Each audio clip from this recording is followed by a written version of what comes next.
31 तारीख को थाना सफदरगंज पे एक तहरीरी सूचना के आधार पे एक मुकदमा पंजीकृत किया गया धारा 302 का।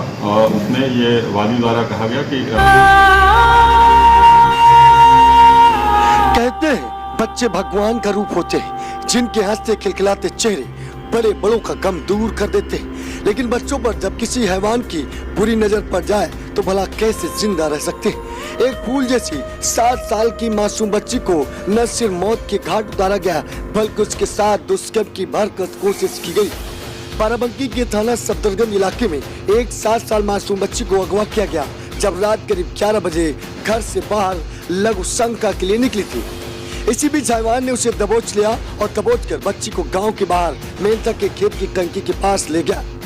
खेत में उस हैवान ने उसके साथ दुष्कर्म की कोशिश की। बच्ची के शोर मचाने पर हैवान ने उसे गला घोट दिया और हत्या के बाद उसकी लाश को तालाब में फेंक दिया। वारदात का खुलासा तो तब हुआ जब बच्ची अपने मां के बिस्तर पर नहीं पाई गई।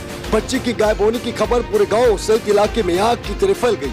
बच्ची को खोजने के लिए लोगों ने इधर उधर ढूंढना शुरू किया। आरोपी भी भीड़ भाड़ में खोजने लगा, लेकिन इसका कोई अता पता नहीं चल सका। जैसे जैसे रात बढ़ रही थी वैसे वैसे घर वालों और गांव वालों की धड़कनें तेज हो रही थी। वही बच्ची के गायब होने के करीब 4 घंटे बाद 3:30 बजे उसकी लाश करीब 1 किलोमीटर दूर तालाब में तैरती हुई बरामद हुई। लाश को जिसने भी देखा उसका कलेजा फट गया, हर कोई सिहर गया और उसके बाद हकीकत जानकर लोगों के पैरों के नीचे से जमीन खिसक गई। दुर्ग गोस्वामी, वैशाली एक्सप्रेस न्यूज, बाराबंकी, उत्तर प्रदेश। वारदात की सूचना पुलिस को दी गई। पुलिस मौके पर और डॉग स्क्वाड की टीम पहुंची। वारदात का खुलासा करने और हत्यारोपी को ढूंढने के लिए पुलिस ने पूछताछ शुरू की। इस बीच वारदात शक की सुई गांव के अजय गौतम पर जा टिकी। अजय से जब लोगों ने वारदात की जानकारी की तो उसने साफ किया कि हमने कुछ नहीं किया, जिसके बाद अजय पर शक की सुई यकीन में बदल गई। इसकी खास वजह यही रही कि गांव में पिता से इस हैवान की पुरानी रंजिश चली आ रही थी।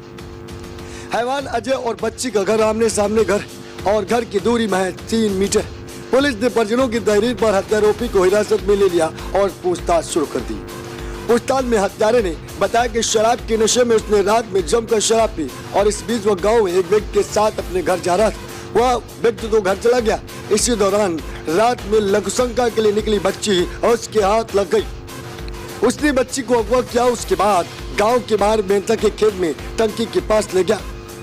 पहले उसके साथ दुष्कर्म का प्रयास किया और शोर मचाने पर उसका गला घोट कर मार डाला। जब गांव वाले बच्ची को खोजने लगे तो उसी भीड़ में खुजवाने लगा। मारने के बाद उसकी लाश गांव के करीब 1 किलोमीटर दूर सुनसान स्थान पर बने तालाब में फेंक दिया। दुर्ग गोस्वामी, वैशाली एक्सप्रेस न्यूज, बाराबंकी, उत्तर प्रदेश।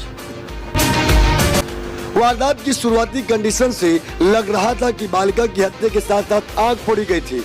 पिता के अनुसार उसकी बालिका की आग फोड़ने के बाद गला घोट कर उसे मौत के घाट उतारा गया। उन्होंने गांव के अजय नाम के व्यक्ति पर रंजिश में हत्या करने का आरोप लगाते हुए पुलिस को तहरीर दी थी, जिसमें दुष्कर्म की आशंका जताई गई। और 2 बच्चे पलंग पे सोए थे और अम्मी और वो 2 लोग तख्त पे सोए थे और उसके बाद में कुछ भाई लोग और दादी लोग साइड में सोए थे। 31 तारीख को थाना सफदरगंज पे एक तहरीरी सूचना के आधार पे एक मुकदमा पंजीकृत किया गया धारा 302 का। उसमें ये वादी द्वारा कहा गया कि 30-31 की रात में उसकी 6 वर्षीय बेटी गायब हो गई है घर से, जिसकी 2:30-3 बजे के आसपास डेड बॉडी पोखरे में मिली।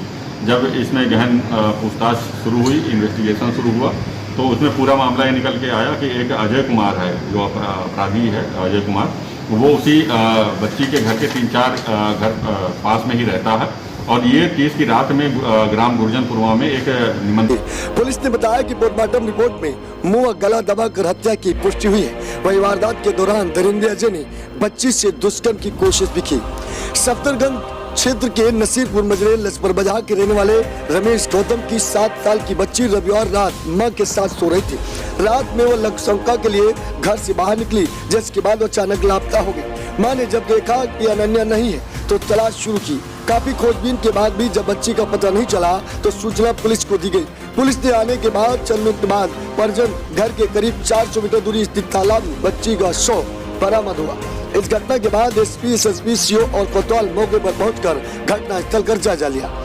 पुलिस अधीक्षक यमुना प्रसाद ने बताया कि मुकदमा दर्ज कर पुलिस हर पहलू पर जांच कर रही। 3 पुलिस टीमें इसके लिए गठित की गई थी। एसपी ने बताया कि बालिका की बाईं आंख में चोट के निशान है, लेकिन उससे आंख खोलने की बात बिल्कुल गलत है। अब वारदात का खुलासा हो गया है। दरिंदों को कानूनी तौर पर शिकंजे में ले लिया गया है। इस वारदात से लोगों में बच्चों को लेकर डर पैदा हो गया है कि बच्चे बाहर तो क्या घर में सुरक्षित नहीं है। वही हत्यारे पर कई मुकदमे दर्ज है और वह आपराधिक किस्म का व्यक्ति है। यानी जिस तरह से वारदात को अंजाम दिया गया, जाहिर है कि बड़ों की रंजिश की कीमत एक फूल जैसी मासूम बेटी को अपनी जान लेकर चुकानी पड़ी। ध्रुव गोस्वामी, वैशाली एक्सप्रेस न्यूज, बाराबंकी, उत्तर प्रदेश। और सबसे पहला क्लू तब मिला जब बच्ची की मौत के बाद, यानी बच्ची की हत्या के बाद जब उसके घर वाले परिजन उस अभियुक्त के घर जाते तो उसने तुरंत कहा हमने कुछ नहीं किया है। ध्रुव गोस्वामी, वैशाली एक्सप्रेस न्यूज, बाराबंकी, उत्तर प्रदेश।